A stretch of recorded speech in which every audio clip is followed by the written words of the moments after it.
Hai, halo semuanya. Kembali lagi bersama saya Brigita Tias Listianingsih di segmen B2TA. Oke, hari ini ada suatu hal yang menarik nih. Mau tahu apa? Pasti nggak tahu kan? Makanya saksikan terus. Nah, jadi hari ini kita ada tamu spesial. Mau tahu siapa? Nah, mari kita panggilkan tamu istimewa kita. Halo. Halo, halo. Halo ke sini harusnya ya. Kayaknya kita harus buka masker deh. Kurang gimana gitu kalau kita pakai masker. Oke, boleh. Yuk kita. Nah, cantik kan ya ternyata ya. Wah, cantik banget kan ya dari ininya. Wow. Udah ketebak nih dari muka-mukanya anak apa nih. Pasti tahu kan ya. Hai, apa kabar nih? Halo, baik juga. Kamu apa kabar? Baik dong. Nah, kurang gimana gitu kalau kamu cuman hai doang atau gimana? Coba kamu perkenalan dulu dong kepada pemirsa kita yang lagi nonton nih. Oke, perkenalkan, nama saya Sofia Ratna Martia. Saya dari jurusan PGSD dan sekarang sedang menempuh pendidikan di Universitas Sanata Dharma. Oke, biasa dipanggil siapa nih? Kak Sofi. Oh, Kak Sofi. Oke. Nah, kan tadi perkenalan udah nih. Jadi kita masuk ke pembahasan selanjutnya. Udah siap? Siap, Kak. Wah, santai aja ini. Kita ngobrolnya santai aja gimana? Wah, aku jadi tegang, Kak. Oke, tegang ya? Iya. Deg-degan enggak? Enggak. Iya. Maaf ya. Nah, kita santai aja gini, santai aja ya. Nah, kamu kan udah pernah berinteraksi dengan anak kan? Udah pernah belum? Udah. Nah, gimana sih rasanya berinteraksi dengan anak itu gimana? Jadi sebelum aku masuk di PGSD ini ya, Kak. Jadi tuh di rumah aku tuh jualan warung gitu. Nah, jadi tuh karena warung kecil-kecilan ya, kayak anak kecil gitu, jadi banyak anak kecil yang datang ke rumah buat beli jajan gitu. Jadi udah terbiasa gitu sebelum masuk dunia perkuliahan, tentunya di PGSD ya. Jadi udah terbiasa dengan ketemu anak-anak gitu, cerita-cerita, kita suka jahil-jahilin gitu. Jahil. Iya. Santai ya berarti dengan anak itu relasinya banyak dong. Iya. Ya. Ada lagi silakan nambah. Udah. Oke. Kirain masih mau nambah gitu kan. Nah, wah ternyata pengalamannya banyak sekali ya berinteraksi dengan anak. Enggak kok. Ya tadi banyak kok tadi. Nah, kamu kan udah pernah berinteraksi kan dengan anak sebelumnya. Itu biasanya dalam rangka apa aja tuh? Atau cuman jualan doang gitu kan? Banyak yang datang buat beli jajan atau gimana gitu? Kalau biasanya itu dari kampus ya, itu tuh dikasih tugas gitu kayak simulasi ngajar anak gitu. Kalau kemarin itu kita narakarya. Nah, kebetulan aku itu tuh cari anak sendiri gitu. Jadi kita benar-benar selama 2 bulan itu tuh udah kenal satu sama lain gitu, Kak. Kayak gitu. Udah kenal ya? Iya. Warna kesukaannya tahu nggak? Ya santai aja ya, kita kan santai aja. Oke.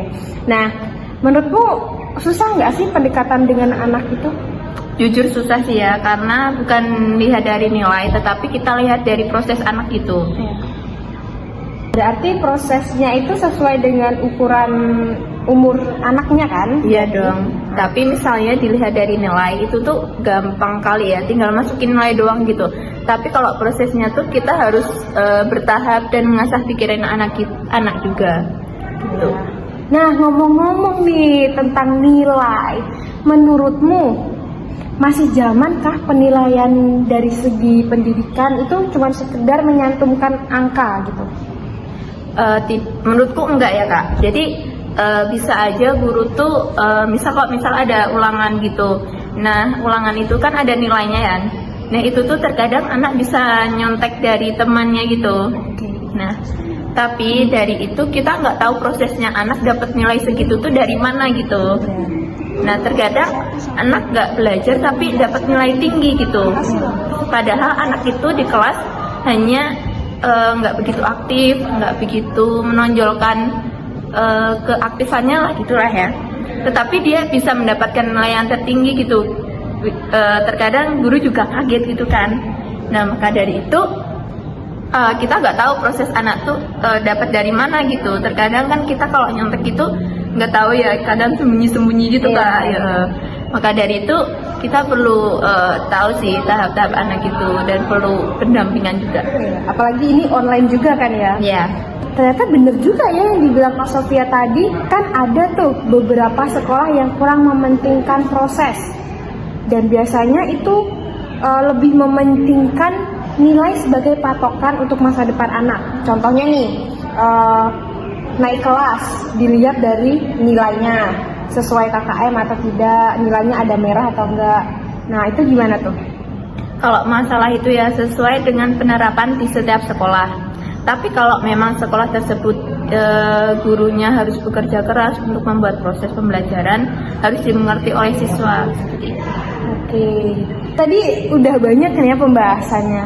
Kalau menurut Kak Sofia sendiri nih, apa saja sih yang harus dilakukan oleh guru untuk siswa? Contoh yang pertama bisa merefleksikan siswa dengan menulis sesuatu di kertas tentang apa sih kegiatan yang sehari-hari mereka lakukan gitu. Yang kedua bisa dengan diskusi kelompok. Jadi setiap mata pelajaran biasanya ada membuat kelompok gitu, nah diskusi. Nah dari itu nanti siswa mempresentasikannya di depan kelas. Nanti teman yang lain, kelompok lain bisa memberikan pertanyaan pada teman yang sedang presentasi di depan kelas gitu kan. Terus yang ketiga membantu siswa menemukan solusi baru untuk masalah yang bisa mengembangkan cara berpikir kritisnya gitu. Lalu yang keempat meminta siswa memberikan penjelasan atau ide pendapat yang mereka miliki.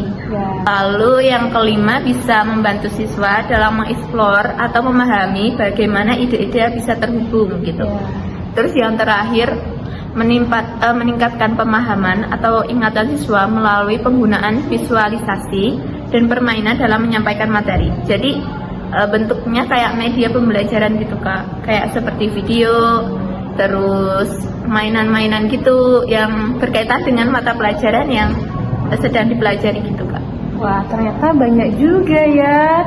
Apalagi Kak Sofia ini calon guru dan para calon guru-guru yang lagi nonton semua nih harus diterapkan ini ya seperti Kak Sofia ya. Iya. Tapi proses yang didapat anak itu bukan hanya dari guru, tetapi orang tua juga Kak. Wah, ternyata dari orang tua juga guys. Nah, kalau dari orang tua biasanya itu seperti apa sih Kak? Gitu. Contohnya ya, pertama bisa mendampingi setiap perkembangan anak. Lalu yang kedua mengajarkan hal-hal baru.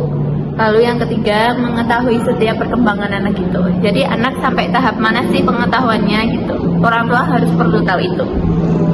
Oke, tepuk tangan dulu dong buat Kak Sofia. Wah, lancar banget ya ininya jawab pertanyaannya. Wah, ternyata banyak juga ya guys ya pembahasan kita hari ini. Terus kayaknya udah cukup deh ya. Ini udah waktunya sebenarnya Kak Sofia ada kegiatan lain setelah ini. Semangat terus buat Kak Sofia. Semoga kuliahnya lancar. Terima kasih loh udah mau datang ke sini. Dari pembicaraan kita hari ini sangat membantu banget, khususnya buat para guru dan juga orang tua, gimana cara mendampingi anak untuk proses dalam kehidupannya. Oke, terima kasih Kak Sofia. Terima kasih juga Tias udah mengundang saya pada podcast hari ini. Ya. Baik, karena segmen B2TA sudah selesai, sampai jumpa di segmen B2TA selanjutnya. Dadah. Dadah. Terima kasih Kak Sofia. Terima kasih.